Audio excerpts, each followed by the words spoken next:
الحمد للہ رب العالمین والصلاة والسلام علی سید المرسلین اما بعد فاعوذ باللہ من الشیطان الرجیم بسم اللہ الرحمن الرحیم۔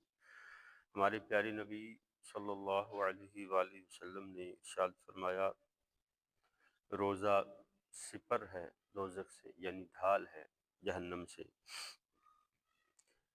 جس طرح تلوار کے وار کو سپر یعنی ڈھال روکتی ہے، اسی طرح روزہ بھی جہنم کی آگ اور عذاب سے روزہ دار کو بچاؤ کرتا ہے، روزہ دار کا بچاؤ کرتا ہے۔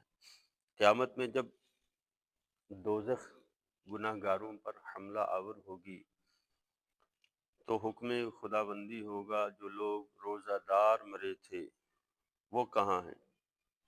جب وہ سامنے آئیں گے تو دوزخ اللہ کے حکم سے ان سے 40 برس کے فاصلہ پر پیچھے ہٹ جائے گا، یعنی ان سے دور ہو جائے گا۔ ایک اور حدیث میں فرمایا کہ قیامت کے دن ایک گناہ گار دوزخ میں ڈالا جائے گا، جب اس کو آگ میں پھینکا جائے گا تو آگ اسے نہیں پکڑے گی، نہیں کھائے گی۔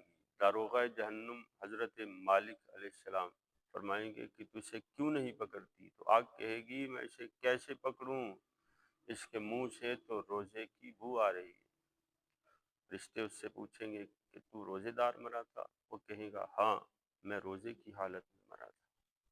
اللہ تعالیٰ جل شانہ فرمائے گا، اے مالک، بس یہی دکھانا مقصود تھا، اس کو باہر نکال لو، اس کو جہنم سے آزاد کر دیا۔ اللہ ہم سب کو توفیق عطا فرمائے، آمین۔